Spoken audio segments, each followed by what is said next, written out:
जागतिक महिला दिनाच्या पूर्वसंध्येला अजिंक्यतारा किल्ल्याच्या मंगळाई टेकडीवर होणाऱ्या हरितोत्सव 2026 या उपक्रमात जास्तीत जास्त महिलांनी सहभाग नोंदवला।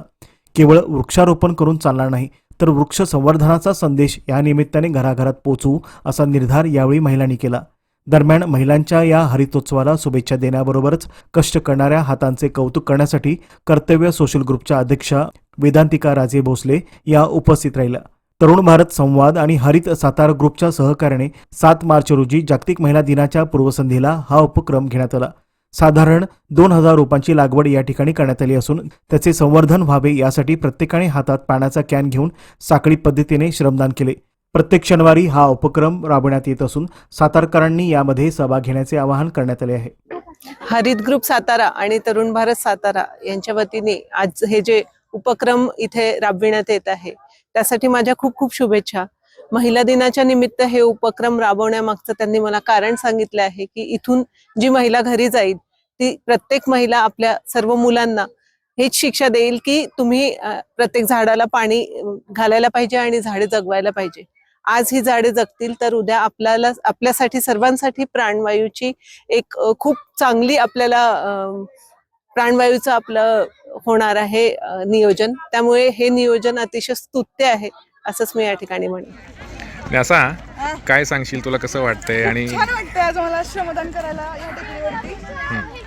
जे लोक तिकडे लांब गेलेले आहेत कॅन घेऊन त्यांचे कॅन मी रिकामे झालेले आणत आहे। मोठे योगदान आमचाच लाभलेलं आहे या काटेमुळे। तर सर्वप्रथम धन्यवाद तरुण भारतला आणि हरित साताराला आम्हाला ही निसर्गाच्या सानिध्यातून सेवा करायची संधी दिली आहे याबद्दल। तुझे किती फ्रेंड्स या ठिकाणी आता आहेत आणि तुम्ही कोणकोणत्या दिवशी या ठिकाणी येतात झाडांना पाणी घालण्यासाठी? तर लोकांना आणखी तू काय सांगशील? माझ्या आत्ता जवळपास 7 जण आहेत फ्रेंड्स आत्ता इथं, आणि दर शनिवारी हा उपक्रम असतो। गेले 2 वर्ष हरित सातारा, हे 3रं वर्ष हरित साताराचं ह्या टेकडीवरती पाणी घालायचं। आणि तुम्ही आजूबाजूला बघू शकता जी काही झाडं आत्तापर्यंत उगवलेली तुम्हाला दिसतात हिरवगार, ही सगळी हरित साताराची काय म्हणू शकतो आपण देणगी आहे की बाबा साताऱ्याला हरित करायचं आपल्याला सगळ्यांना एकत्र मिळून। तुम्ही जर आला असाल तर थँक्यू, आणि जर नसाल आला तर तुम्हाला पुढच्या शनिवारी आपण भेटू। या ठिकाणी एकूण किती झाडं अशी लावलेली आहेत आणि त्याचं संगोपन झालेलं आहे? आता ह्या ठिकाणी मला वाटतं एक 1500 का 2000 झाडं आहेत, पण त्यातली आपण एक धरून चालू की काही कारणास्तव काही वाढली नाहीत, अशी तरी रेशो असेल त्यांचा 20% असेल, आणि राहिलेले 80% तर आपण संगोपन करतोच आता। जे या ठिकाणी आलेले नाही आहेत पण त्यांना येण्यासाठी तू आणखीन काय त्यांना सांगशील? त्यांना मी हेच सांगेन की आपल्या पुढच्या पिढीसाठी जरा तरी तुम्ही सोय करा, स्वतःचा विचार करू नका। आपली पिढीच आता तुम्ही बघू शकताय किती ऊन लागते, आपल्या सातारचं टेम्परेचर किती काय म्हणतात त्याला टॉपच्या ह्याला गेलेलं आहे की आपल्याला तर जाणवतं आता प्रत्येक। अजून मार्च महिना आला, मार्च महिना आहे तशी, एप्रिल मे अजून यायचा आहे, तरी पण किती उन्हाचा तडका आत्ताच आपल्याला जाणवतं हे आपण बघू शकतो, ते पण मार्चच्या पहिल्याच आठवड्यात। हे जर टाळायचं असेल तर तुम्हाला दर शनिवारी येऊन काहीतरी योगदान केलंच पाहिजे। इथं नाही येणं शक्य झालं तर आम्ही जी झाडं पुरवतोय तुमच्या सोसायटीमध्ये ती त्याचं तरी संगोपन करा तुम्ही, ही आम्ही अपेक्षा करतो तुमच्याकडून। तू आता स्कूलमध्ये आहेस आणि स्कूलची मुलं म्हटलं तर खेळामध्ये कुठेतरी व्यस्त असतात, मात्र तुला इथं काय यावंसं असं वाटलं की बाबा इथं आल्यानंतर काहीतरी त्याचा फायदा होईल? आता आपण साताऱ्यात जगतो हे आपण म्हणजे साताऱ्यात जन्म घेतला, साताऱ्यात राहतो हे पुण्यच मानलं पाहिजे, कारण की शिवाजी महाराज इथं अजिंक्यताऱ्यावरती त्यांच्या आजारपणाच्या काळात इथं होते काही वर्ष, त्यामुळं आपल्याला योगदानच मानलं पाहिजे। आणि साताऱ्याने आत्तापर्यंत आपल्याला न मागता बऱ्याच गोष्टी दिलेल्या आहेत, हेरिटेज साईट्स असतील आपल्या किंवा हिल स्टेशन असतील महाबळेश्वर सारखे। इतका छान निसर्ग साताऱ्यासारखा कुठं पुण्या मुंबईत तुम्हाला भेटणार नाही। कोरोनाच्या काळात आपण बघितलेलं आहे, पुण्या मुंबईला गेलेली मंडळी सगळी परत आलेली आहेत आपल्या गावांमध्ये। तर हे आपल्या साताऱ्याने आपल्याला न मागता दिले तर आपलं पण काहीतरी कर्तव्य बनतं की आपण आपल्या गावासाठी काहीतरी करावं, हरीचा वाटा उचलावा सगळ्यांनी, हे माझं मत आहे। मंगळाई टीमच्या माध्यमातून जे वृक्ष लागण झालेली आहे, बरेच लोक येतात आणि श्रमदान करतात की झाडं जगवलीत, झाडं मोठी झालेत। खरी कष्ट म्हणजे हे एप्रिल मे असते, झाडं जगवण्याचा हा काळ असतो।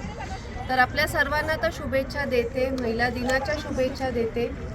पण जसं मी म्हणते की एकच दिन महिलांचा नाही, 365 दिवस आपले आहेत, तसंच एकच दिवस झाडांचं संगोपन करायचं नाही, 365 दिवस आपल्याला करायचे आहेत। आज हिंदुस्थानची लोकसंख्या अख्ख्या जगात सगळ्यात जास्त आहे, आणि झाडांची संख्या ही सगळ्यात कमी आहे.